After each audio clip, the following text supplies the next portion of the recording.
That's what I'm going to do. Hello, my name is Rebecca Lee, and I co-wrote this book, The Mercury Detoxification Manual, with Andy Cutler, PhD. And today I am talking to Brian McBlain, PhD, who I know from way back to the time of the old frequent low-dose chelation Yahoo group. And Brian is one of the founding, that's where we used to hang out with Andy and where we all sort of got started. Brian is one of the founding members of the Andy Cutler Chelation Facebook support group, which now has over 80,000 members. Brian says he has come kicking and screaming to this interview, and I guess he is doing it because of all those poor sick people out there, as Andy used to put it. And there are an awful lot of those poor sick people who can't figure out what's wrong, and that's for sure. So Brian was born and raised on a farm in southern Ontario, Canada. He was Ontario Scholar in his senior year of high school. He is a Bachelor of Science in Honors Biology and Chemistry from the University of Waterloo, a Master's of Science in Crop Physiology and Production from the University of Guelph, and he earned a PhD in plant breeding and genetics from the University of Illinois Champaign-Urbana in 1984, and currently he is retired. And let me say that it's really validating to have an actual scientist who agrees with me. I have a BA in French from Middlebury College, and although I can recite some good poetry, I know zero about the periodic table. So between 2008 and 2017, Brian was too sick to work, and he figured out that his problem was heavy metal toxicity. So Brian, you were explaining to me that there are 3 different kinds of mercury toxic people, and you fall under the category of people who are good excretors, but who got a huge exposure. And if you weren't one of those people, you'd be dead now. Can you say something about that? And how did you manage to get such a huge exposure? And how did this toxicity manifest for you? Well, Andy has a chart. I think it's on page 20 of Amalgam Illness for people that pick up that book. And it basically shows what in science we call a two-hump curve. And it's about 75% of people fall in the bigger hump who have a rapid decrease in mercury after an exposure. And then there's a smaller group of maybe around 25% that don't do that, to take 9 months or more to get what the other group gets in a month. And these, for lack of a better term, call them non-secretors. They do secrete some, but not a whole lot. And that was lumped together from studies with the contaminated seed stock that went to the Middle East, and people ate the mercury, and also from dental amalgam removals. He had a couple different databases he rolled all together to get as big a sample as possible. So there are people that, if we weren't exposed to mercury at all, we just go along happily, merrily, and along. If we are exposed to some people get very sick very fast, and other people tolerate for long periods of time. And there's a third group that are actually allergic to mercury, and they have very strong and quick reactions to it.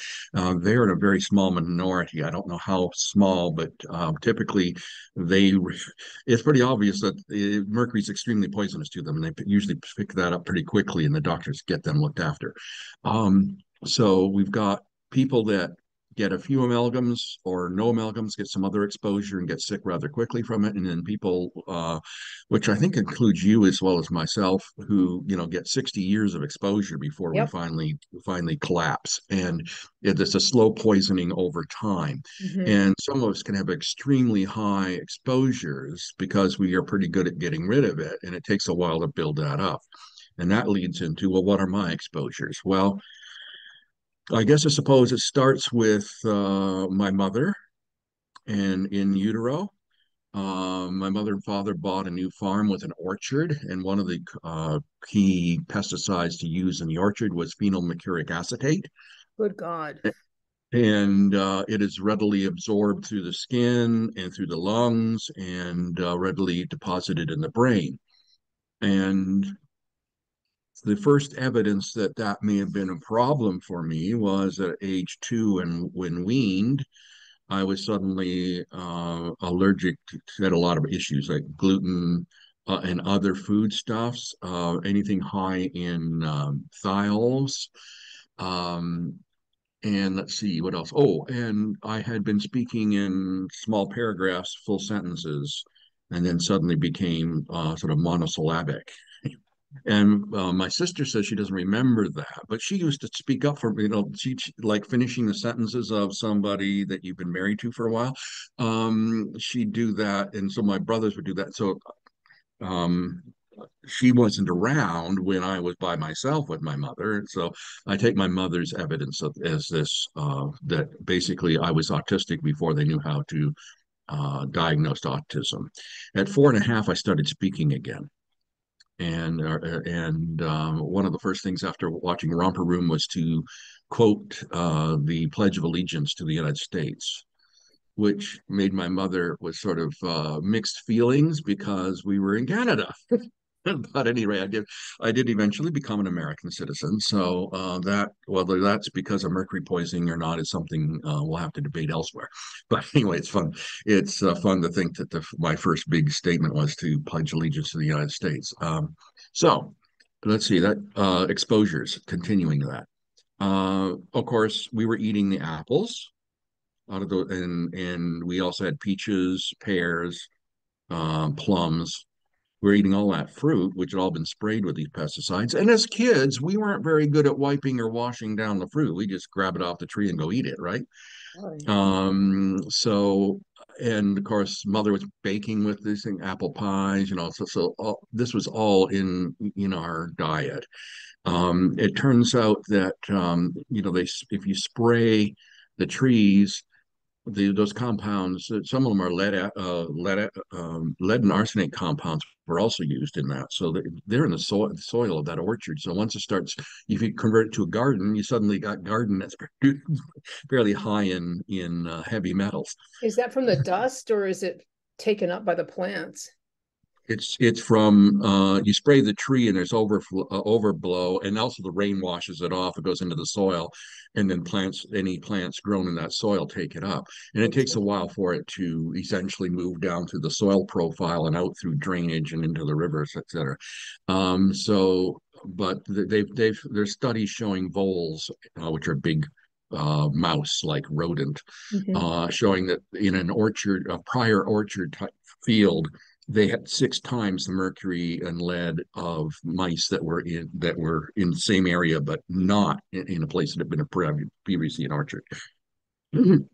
So that's one expo. Then we'd help dad mix in fungicide in with the corn kernels for planting sweet corn or whatever, and that had mercury acetate in it. It was to keep the seed from rotting, right? And you're down there, you're stirring with a stick, and all this dust is coming up, and you're breathing it in.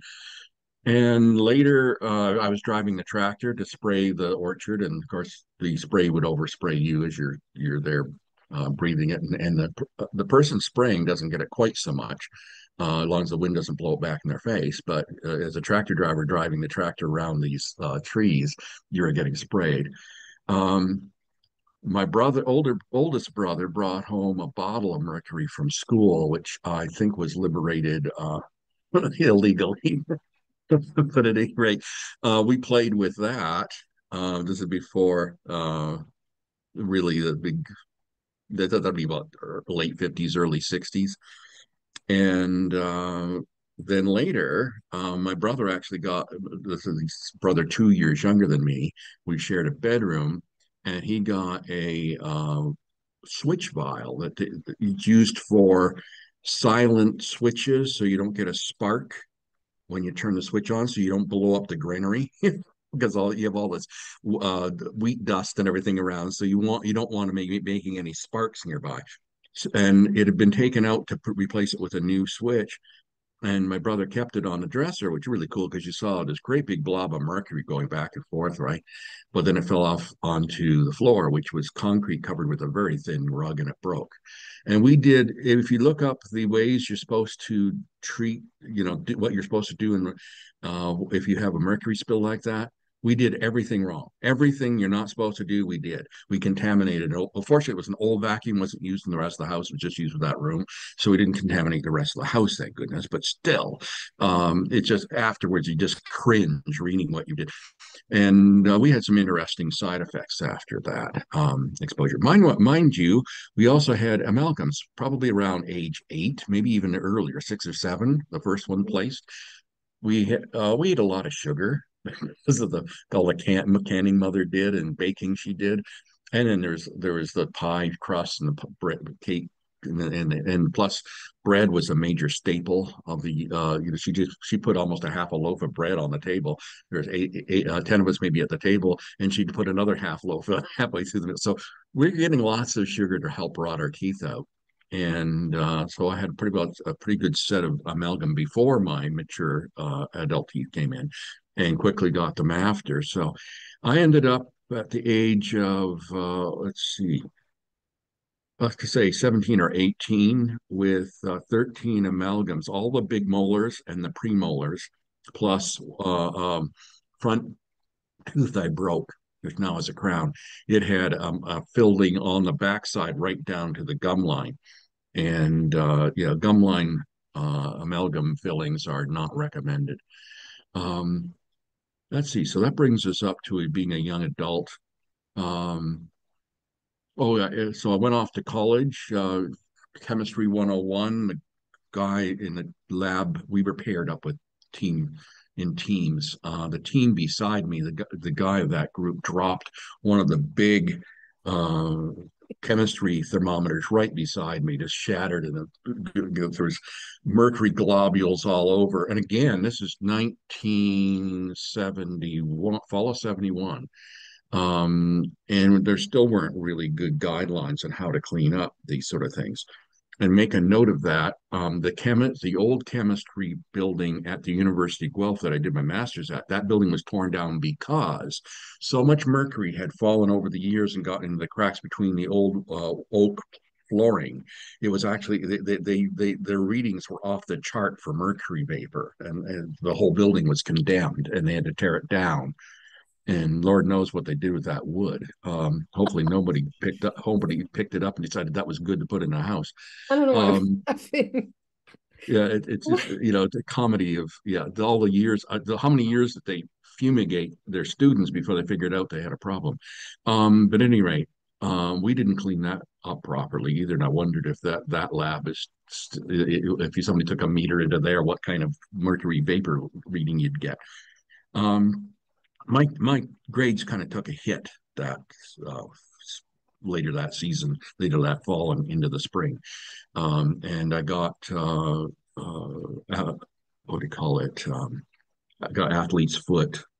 Um, what do you call it? Thrush is what you get, white in your mouth, white in your tongue, and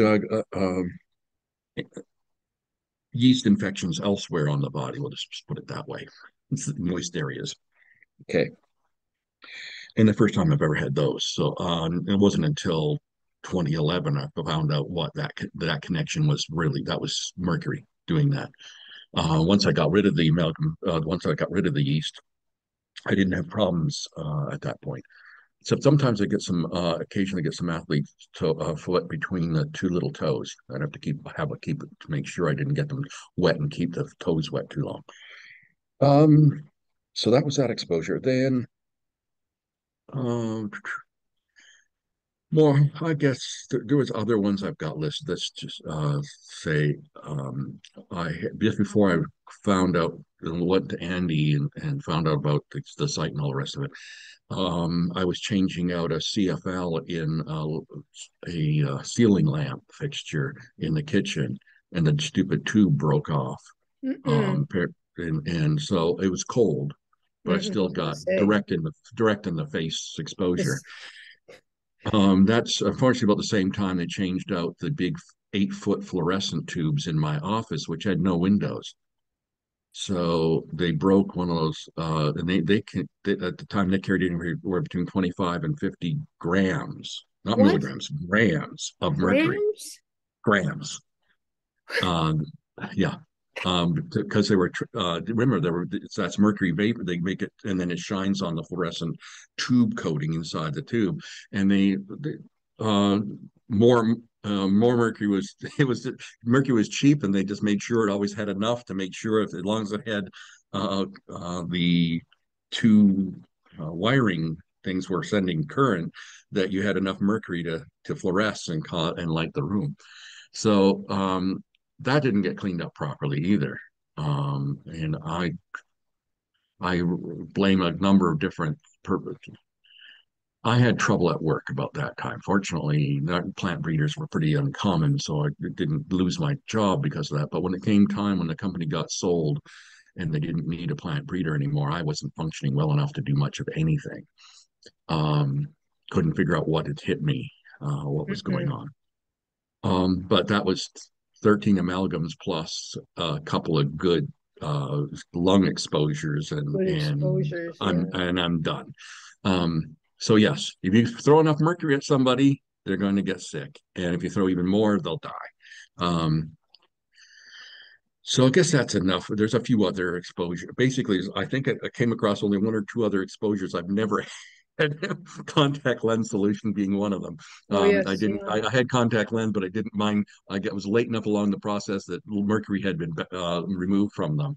Um, And when was so it there, removed? hmm? When was it removed from a contact lens solution? I don't know. You have to look up EPA, I think, and see. I think that's listed there somewhere, but I think it's back like in the 80s. Well, I got plenty.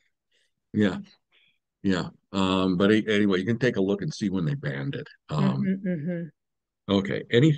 Is that enough? Basically, yeah. I've Yeah, been that's exposed pretty to a whole interesting, I bunch of mercury. find. Yeah.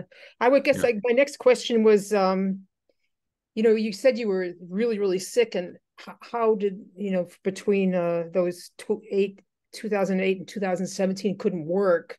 What did that look like when it finally you got enough, so you got enough mercury into you that it really affected you? Um, it, it was affecting like day-to-day memory thing.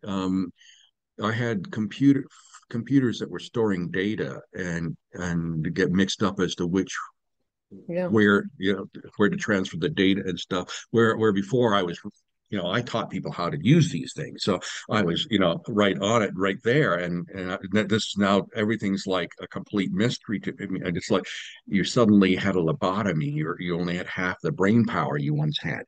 Now, this has been well documented before. If you go back, they talk about like the three periods of anti-mercury in as an amalgam periods, and the first one was mounted by a German source. It was because their lab, they'd been working at open mercury, and they basically Yeah, I read all that. got. Yeah. Yeah, yeah. You read how their brains are working. That's what I was experiencing. That you couldn't function. I could do other work, but I couldn't do the work I was trained for properly. For me, I And noticed it when I was trying to do photocopies Mhm. and trying to keep things in order. Right. You're doing like a lot of photocopies. It was just impossible to make any, to to remember what I'd done, which pile was which, or anything like that. Yeah. Yeah, yeah, it's wonderful when they came out with photocopiers that would collate for you. But yeah, I remember having we had a big table in that room. It was also our lunch break room at when I was assistant professor at Ohio State, and you'd lay out the things around all the different flat surfaces in a serpentine pattern, so you could go around and pick them back up and put them in order. But if it didn't have a complete system like that, I was done. So um, one of the things that happened, you get kind of reclusive, Yes. agoraphobia almost, but not quite. So I forced myself to join a barbershop choral group in order to have the social interactions. But early in that process, and this would be 2011, just as I was discovering I was mercury toxic, I was having trouble finding my way home. It's a 45 Right. mile drive and nothing's Right. really Right. straight. And you go and you wouldn't recognize the corner you're supposed to turn at. Yeah. Now, it's a new road. I hadn't taken it a lot of times, but still, I never had that problem Yeah, before. I that's would a big drive one. the thing one time and I knew exactly in a perfect picture in the mind, knew exactly where to turn. And this was really scary My because bro my brother, who had to work at people's houses, told me once that he put chalk marks on the sidewalk to find his way back. so that it could. Yeah. Um, another symptom of this, easy enough to do, and elderly people do this too, is you get very much set in a routine. So you get up and you shower, okay, then you put on underwear, or whatever, and then you floss your teeth, and then you do your mouthwash, and then you do your teeth, and then you shave. You do everything in a particular order, because if you get interrupted in any of those things, it frequently I would get out of the house without having shaved. It was the last thing on the list. I got interrupted, so I didn't get. So I actually started carrying like shaving equipment in my vehicle, so that if I've discovered I got out of, I'm 15 minutes from home, and I don't have the 15 minutes, or actually 30 minutes, I need round trip to go back and shave. I just pull off someplace and dry shave. It's better than nothing. And so that kind of thing, that you work out ways around the fact that you're not functioning at your normal level. um that's So it really probably a hits pretty you good cue. cognitively mostly. It mostly hits you cognitively like that. Because Some some emotional people too. are You, really, you really, some people have all kinds of physical symptoms too. oh well. Can you see the hands? Do you have a tremor? There's almost nothing there. Before I'd be like this. I can't see your hands. See, Yeah, you had that bad a tremor. Yeah, my father had that, and I had it too. I don't have it either. My particularly hands are particularly nice and steady. if you really straighten and hold out. But No there, arthritis either. that was nice when that disappeared. Yes, yes. I had fibromyalgia symptoms, although I did not test as positive, but I had 2 points that were extremely sore to contact. If I put one knee on top of the other lying sideways in bed, that was enough to send me through the roof. Had another one on shoulder. But apparently, it turns out for some reason, the testing they did for the fibromyalgia when I was tested is biased towards the women's exhibition of the traits. Men tend not to show them as much, and so that my sister said they reviewed that and said, if you got that was enough, two points, and said I think it's 7 for women or something. It's that it doesn't manifest itself in the same way. Restless leg syndrome. Okay. um And you never put anything like nobody ever puts two and two together about these things. They just think it's all like odd coincidences, you know. oh well, yeah. And I talked to my dentist. My This would be 1987 or so, and he wanted to replace all the old fillings, most of them going back to teen years. They were 20 and 25 years old, or 20, yeah, 20 years old. Um, and so I discussed with him putting in non-amalgam white fillings, right? Well, they were still at a pretty primitive stage. They were not, they're maybe a 10-year lifespan, whereas the amalgam was looking at 25 to 50 years. And he saw no problem with the fact that I had so many and so big. Remember, the ADA was covering all that up. So he had a really nice, and I just told him about my other mercury exposures, and wondered whether this was smart to be putting in. Well, it turns out not only did they put the amalgam back in, it was the new amalgam, Oh, that new and one that then off gas is even more. Yeah, more, yeah. The which had same thing yeah, happened to me. has more copper. Yep, that happened to And me too. this is in the time frame I'm trying to go for tenure, and I had the same mental acuity hit. You got It a hit, affected my. big hit from it. Yeah. Yeah, I had hard time writing papers up. I had no problem writing my theses, but now I'm having hard time writing papers up. Um, social, in the university, you need to be socially, there's a whole social political thing that you need on your side. You're going to get tenure. And Yes, yes. I was completely oblivious to it. Oh, God, yeah. And yeah, so I didn't, mercury, having select, not putting in, if I'd put white fillings in, I would think I would have made tenure, and it would have changed my whole life as to what, and probably because I would have ended up, the way my track was, I would have been like assistant, department chair, and then department chair, and maybe on the dean. Well, That you might have whole, gotten Alzheimer's by now too, because you never chelated. possibly, although I think, Or yeah, you might have just eliminated it by yourself because you're an excreter, you think? yeah, I think what got into the brain was, I think, has been sequestered away, because the amount of exposure in that should have killed me. So I think, and I've sequestered, it's pretty much likely to stay there as long as you don't chelate. And I was a secretor. So yes, I would think over time, I gradually delete everything that was in outside of cells, and some of the stuff inside cells would gradually rotate out, but a lot of it would get secreted, and I might just be able to walk through life with that mercury, but block it secreted away. Hard to know. We I know.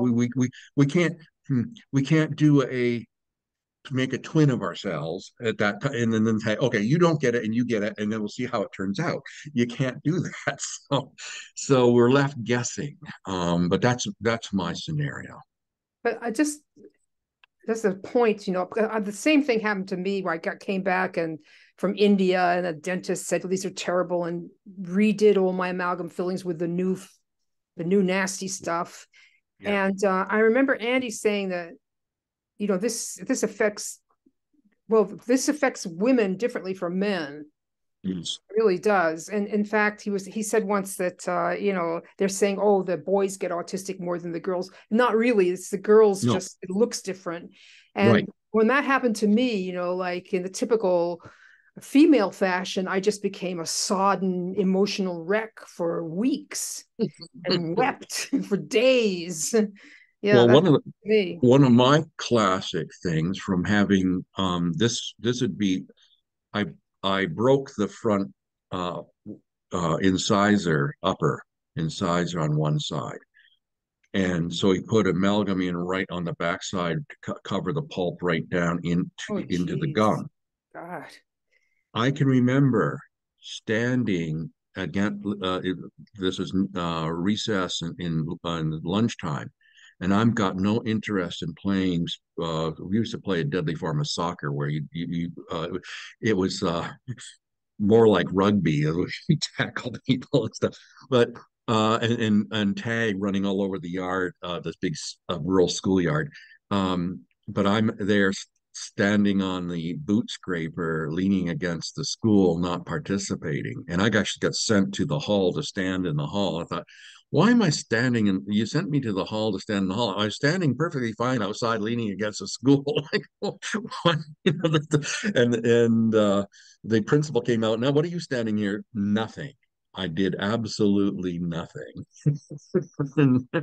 But that's part of, they end up, not so much you're antisocial, you're just not social, and you got things go running around in your brain, and you just can't, you're cluttering up my life with this personal interaction crap.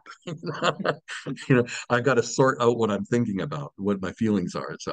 Um so yeah, and that's about the same time I got my first, IQ test. So I blame mercury for a somewhat low score on that first IQ test. And I was not, um that, and the teacher got us all wound up before, you're supposed to go in, calm and ready to take a test, and just, but you go in all riled up and all upset, and all, yeah, that's not conducive to doing well on a test.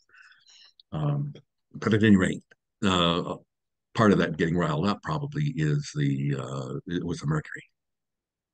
Yeah, the teacher was asked a question: what does it mean, sex up here, M and F? Well, we knew we were boys or girls, but we never see, it didn't say male or female, it said M or F. We never been and one of the kids asked about it, and he just berated them, and so now yeah, he had the whole class. He was a terrible teacher. But anyway, that's beside the point. But it shows you how mercury can interact with your brain and your social interactions, Yeah. and really give you, yeah, you're I very was smart, you're doing real well, but you aren't getting the school grades you should. hmm. I always thought that it was because my family traveled and I was always the new kid on the block, that I was a little bit of an outsider. But now I kind of think maybe there was kind of toxicity was involved in that too. So why don't you tell me something about how did you find Andy? How did you figure out that how did you discover, figure out that this could be mercury? And then tell me about, Well, my brother and I were and that so forth. comparing notes. We were both having really weird health issues, his weirder than mine, Brad. and Yeah. Brad. And so one of the things I started taking the B vitamins, and I had a big response from that. Mag Magnesium, more vitamin C, vitamin E. Basically, before we ever saw Andy Cutler's anything about his, we had like 3/4 to 90% of the recommended supplements for being mercury toxic. We were already taking them. You're already taking It's them. because we were getting responses to them, Yes. So and able to function a whole lot better. yeah, yeah. Um, but Bradley was on some groups that do with what do you call bipolar, and one or more of their members were also a member of Andy's group, and he said, well, I think what you're talking about, and I think he may have raised the issue of exposure to mercury. So at any rate, he got pointed towards both the Yahoo FCC, frequent dose chelation, FDC group, and the other one, which was just chelation in general. Um, so he sent me to there, and I happened to be in a health food store that had a test. I grabbed it. It's unfortunately one of the ones not covered, but it turned out I was high red for four things. Oh, doesn't matter. That's if you look in the back of Andy's hair test book, four in the red. For it does almost doesn't matter how few other elements you've got. It's one of the ones that's pretty much insensitive to how many other elements are being evaluated. Whereas and that's rule number 3, too many in the red. Dead giveaway for mercury. And by the time I got the book, both books actually, because I had to interpret my own hair test because nobody had seen one like the one had taken, um, and discovered that yes, that I was toxic by that, but then went and took the one we talked about on checklist of mercury symptoms. In amalgam illness, yeah. And I came out like 99.9% likely that I was mercury toxic. And I thought, well, that really makes sense because I got like 12 amalgams now, had one removed. Well, actually, no, I was down to 11 because I had a second. He was going to replace, well, the one of the newer amalgams in the bicuspid had started to break up. And so he was going to replace that with another amalgam. And I said, no, no, no, no, no. And so I stopped him. But boy, did I get hit by that mercury. And that's why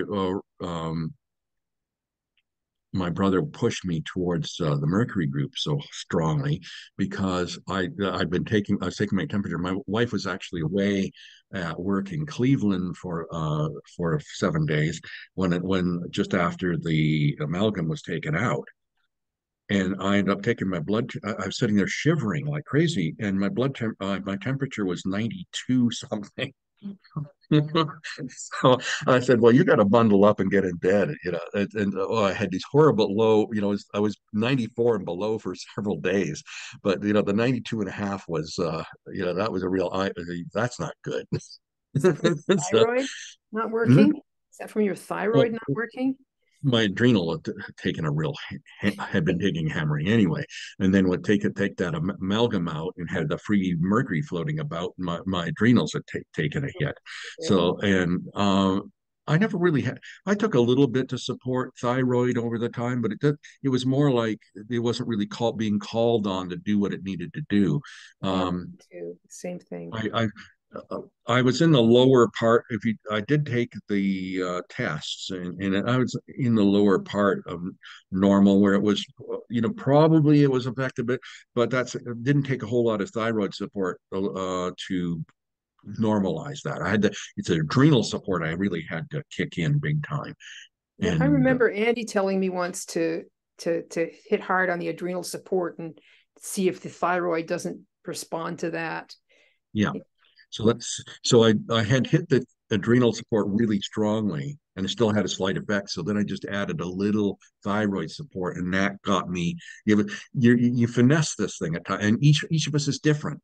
So Bradley had more issues on that line, and there's a whole section on our adrenal and thyroid things that we got in a post to call our old posts out of mostly out of Facebook, but some of them come from before were taken, copied and pasted from FTC on Yahoo, and there's a whole section on Brian and Brad's postings in the guides under important files. And if you go to that's broken out into sections. If you go down, I think it's the second last section of the last section. It says Brad and Brian, and so there's a wealth of information there for what would you call it? The more complicated cases. A lot of people just have simple cases they can get away with just relatively straightforward support and chelate away. And Andy was, I think, was no, he had to do a little bit more support, but um, I'm thinking, yeah, you don't go reading in that if you are still having trouble with the basics. This is your what would you give the graduate course in Graduate chelation. students, Yeah, yeah. graduate school course in chelation. And both of us talked about how much chemistry we had, even though I had taken a lot of chemistry, how much more chemistry I had to learn to get a handle on what was going on and what to take to help make you feel better. But um, so that's there from people that have really been there before. But do the basic stuff first. Get that under your belt before you start messing around reading that file. But if you do need to read the file, uh, you're basically plugged right into our chelation progress over time. I've got a person I'll send right there. What's that? I Person have a sin? person that I'm working with that I will Oh, send right there. Yeah. yeah, yeah, Or maybe there's plenty of people listening to this that may go and take a look too. right. The If you take a intractable look cases. Yeah. at it and it's over your head, just read it like 5 or 6 or 7 times. It'll finally start to sink in. I have to do Um, that anyway. right. We talked about this that the bear in mind that the average person in a lecture absorbs about 20% of it. Right. Um, I helped Obstacles. I helped to boost that when I was in lecture mode. Didn't find out about it till I was in my master's. I wish I'd known it in my bachelor's degree.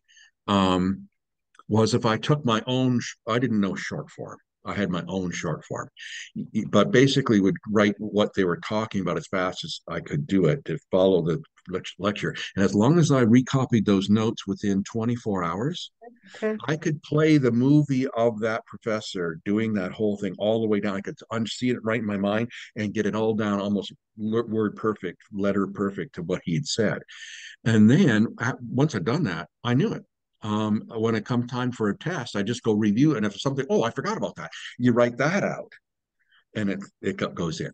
So there are techniques to help the brain function better and Yes. help store information. And you may have to do that in this particular case because mercury really messes with short term to long term memory storage. Lead messes with long term, but mercury really messes up your sleep for one thing, and that's one of the key. That's the key time you're transferring your daily acquisition of information. Um, so that's a couple of tips that, and any of those guides. if to write out the key points. It will help you. People are kinesthetic. I mean, the writing process helps them memorize it. Some of them are verbal. Reading it out loud helps them store it, or talking or reading it to somebody else helps them store it. And others are visual. Just reading it, period, is helps store it. I happen to be very kinesthetic visual. I'm very low on the auditory. So that's one of the reasons I had to work so hard at writing stuff down in classes, because like the verbal didn't. I had to force it to come through the visual side. I could remember it, sure, but it wouldn't be readily available until I stored it that way. I don't know how much of that is mercury, how much is just Yeah. me. Yeah. So I anyway, know I learned how to cook without using recipes because I couldn't remember the beginning of a recipe by the time I got to the end. um, So now when I cook, I just, yeah. Um, my mother always tended to cook by dash this and a bit of that. me too. But I when I'm cooking, it's something I'm trying to make that I haven't made before. I want guidelines as to rough proportions of what go into this. From the That's you know what because I'm you're saying? a chemist. So I'm making, like, say, whole wheat pancakes. I have my mother's recipe, so it's 1 cup of, this is what, if you want to make the whole batch, 1 cup of white all-purpose flour and 3/4 of a cup of whole wheat flour. And you can play with that a little bit. It can be 1 to 1. Um, so when I make pancakes for myself, I only got 1 or 2 pancakes, or make waffles with the same deal.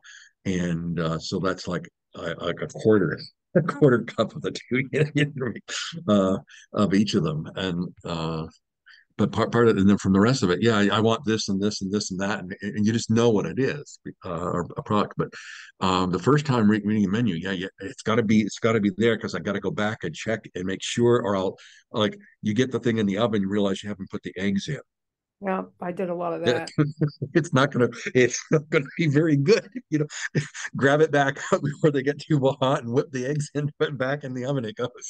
I had to give up dressmaking because I sewed things backwards so much. I was just like unstitching everything Everything constantly. all the time. I couldn't figure out how you put two things together and then it would turn around. You Yeah, want to yeah. be sort of like the same sort of thing as finding your way out of a parking lot, trying to remember, do I turn Oh, left or do I turn right here? I can't remember how to get speaking of home. parking lots, that's another example of mercury toxicity. You go to the parking lot, and then you come back after, and you haven't a clue where you parked the car. Yep. Not only that, you've forgotten which car you took. So you're So you're wandering not around like a so you're not ghost. sure which fob you should be, but if you sit there and actually calm down and sit and just let the brain function gradually. Oh, I did this in the car, that's in that other car. Okay, I'm looking for the Lincoln. You know? And then just sometimes, just by remembering what car it is, oh, I know where I parked it. But you never had that problem before. I was always able to walk out, walk straight to the car. Didn't even have to think about it. Just did it, right. And then you come out and you go, I haven't a clue what car I drove. I don't know. Remember, I don't have a clue where I put it. It's like, yeah, those are tied into some pretty basic human functionalities, that when a person hires you, they expect you to be able to do that. You know. Yes, they do. Just that basic stuff. Yep. Yeah. And that's the stuff that is tripping you up, trips you up in the job interviews too. Yeah. Well, so compared to how sick you were and that you couldn't work at all, and how you are now, how did that proceed? How long did it take, and what did you do, and so forth? Where did you start, and how did that go? Okay, well, I basically started with that one amalgam removed unsafely, and with my adrenals crashed and my thyroid not being very happy, um, and yeah, brain fog like pea soup. You know, brain fog has brain fog has different densities. That you get the level where it's like you can barely put two ideas one behind the other, like two, the concept of two, and plus oh yeah, add two, equal, it's just pulling teeth. That's the pea soup level of brain fog Soup where you level. just, Okay. yeah. And so that's where I sort of it was. Bradley said he sounded way better when he posted on in the Yahoo group, because he spent maybe 8 or 10 hours writing, rewriting, and thing to get so that the thing was coherent. And some of them, I was luckier in that count. I found them faster, but I still had. I laugh looking back at some of the stuff, how I wrote it and what I wrote. There's um thing like, yeah, he's not very healthy.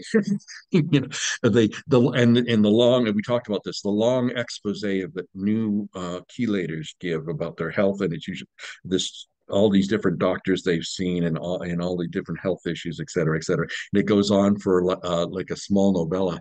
And Yes. you go, that first of all, just having been to all those doctors, all this thing almost guarantees that you've got mercury. Won't quote it 100%, but I'll rank it at 95+%. Might be as high as 99, but it's unlikely that you have anything else, because it's the only thing I know of that will nail that some, and you can't get help from somebody.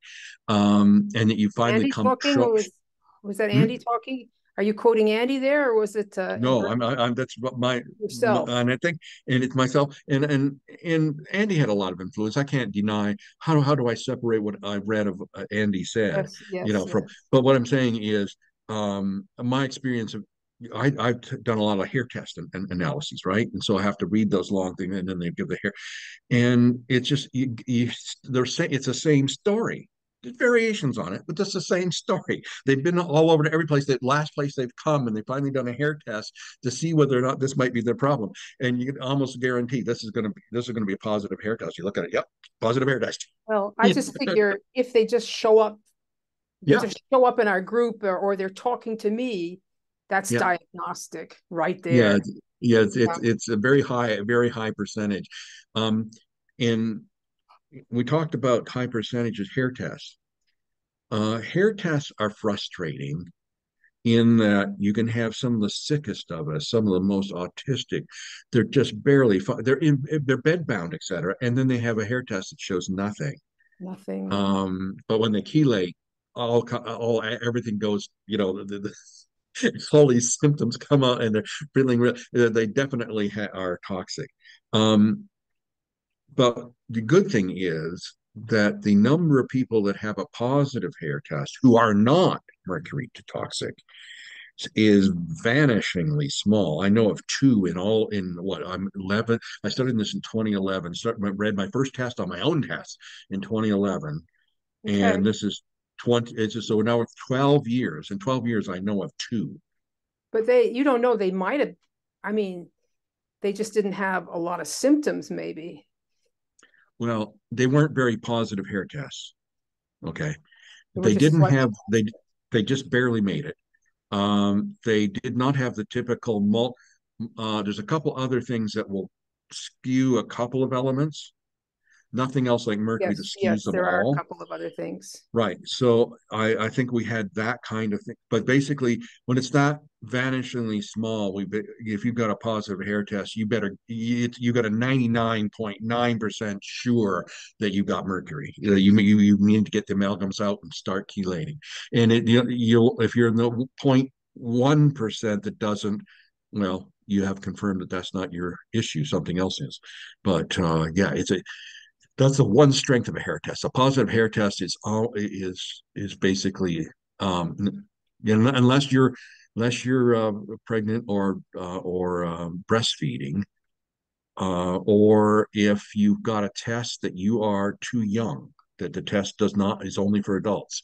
State, yeah. Um, those are the circumstances that fall outside that. But if it's our standard delightful hair test from DDI, and it says you are toxic then you are almost assuredly toxic. Yeah. If it says you aren't, that doesn't mercury hides, and Still toxic. particularly old mercury hides really well. And so if it turns out you've got a bunch of these mercury symptoms, then in fact, I said in the one thing nice about amalgam illness, Andy let you do a what do they call that? Preview. That's the word I'm looking for. He lets you do a preview of different pages of the book. And one of the sets of pages he allowed was from page 54 to 64, On which Amazon. includes the diagnostic where they follow what symptoms you have. There's a couple of there's about three questions that are really hard to answer for if you are really mercury toxic and your brain's not functioning very well, because he groups things together, and that's a hard thing for you to realize. And so you may have to talk on the group to get help to find out whether your answer is yes for that question or not. But other than that, well, most of us also have, as you commented, there's like, I think there's 30 or 40 different things he asked. And it's just, you just take the sample over whichever ones you have done. Because we often have been to many, many doctors, we've often had some of the more bizarre tests done Yeah, and yeah. have the answers. So you actually get some value back for all that time you put in. But anyway, for comparison purposes, my hair test, when I finally did one from uh, DDI, it turned out that it was like 99% likely that I was mercury toxic. When I did the checklist, I was 99.99. And in fact, he didn't actually give one out that far, but Yeah. it was so prominent. It was like probably another point, couple nines on the end of there. Yeah. It was like, if there was only one mercury toxic person in the world, I was it. That was one of the at that level. One thing that has occurred to me while we've been having this discussion is, and you were talking about, what it feels like to be mercury toxic as an Right. adult, and Yeah. like the levels of brain fog and all these things. But it was an epiphany for me to realize that the little kids with autism, it's the same thing. It's just it's hitting them before they've developed, and that's Yeah. why they look like that. Yeah. Well, another as as we talk here, another memory comes forward. Um, this would be, yeah, the first time I would be right around the time I got poisoned by another amalgam being removed by that one removal that gave me the low temperature, and I had to go to the Apple store to repair my son's laptop. He was at university; he had a loaner in the meantime, and I walked through Saks Fifth Avenue, and you go by the beauty count, and they're spraying all the perfume around. Yep. Yep. One of the things that we can have as a side issue of mercury is multiple chemical Yep. sensitivity, MCS, Yep. and you get sensitive to fumes from diesel, from gasoline, chlorine off of pools, and perfumes. And Yep. that's just an example. I couldn't go any candle store. I couldn't take it. Um, so I walk through like Saks, and I have to take. I said, "Oh no, here comes the breath light." So you're getting hyperventilated, storing a lot of, so you walk through the whole thing without breathing, get out to the store on the other side,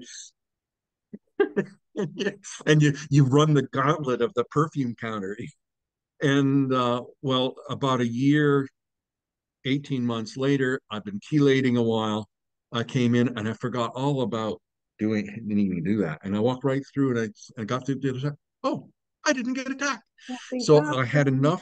I had enough even in that early stages of chelation Yeah. to get my liver and everything sort of back in, plus supplemented like crazy. Um, I had the kitchen cabinet. There's a narrow kitchen cabinet right beside the sink. I had two shelves that were not filled because I took all my B vitamins separately because the amount I could take was different. Some of them I needed a lot more than was in a typical. Some of them I needed less. Some I needed a particular form. So you have like 10 different bottles just to cover by B vitamins and the things related to them, right? And so yeah, so I had basically two shots in the morning. I had this huge breakfast of champions. I had like a paper, the standard paper cup. What's that, 4 ounce? I think that's about this high. Yeah, that was about 4 ounces. Yeah, I'd have that almost. It would only be a half an inch from the top. That That, many. yep, yep. Because I was taking uh four uh four vitamin C, four magnesium, four fish oil, and and those are all big. So, and then all of the B vitamin and everything else. Now that was the morning one. The evening one was only was maybe, see, the morning one got a lot that were just once a day. The evening one got a few that were got the ones that were twice a day, and a few that were night, like melatonin for night. So it was only maybe not quite half full. And the other two for lunch and supper were the just a bottom layer covered. Yeah. But yeah, that you're toxic when you're taking that much to get on more or less normal, partially somewhat normal function. Um, but yeah, I was so I ran that gamut and my MCS was being dealt with all those supplements because I still hadn't had the mercury out yet, but at least I got that under decent control. So you got the MCS under decent control just with supplements. So walking through Well, the perfume aisle was before you I was started. chelate. I was chelate. Well, I had the amalgams out. Oh, okay. That's a big one. The amalgams were out. I was under lots and lots of supplements and had begun chelating. Um, so a lot of what would you call it they call that when you get uh, things that are mixed together. Um, come to me. Um, Concurrent between the different effects. You can't separate exactly what's doing what. But yeah, a lot. I won't What's be able right? to remember. You're asking me. I won't be able to remember that Yeah, word. Well, confounding. Yeah, that's the word.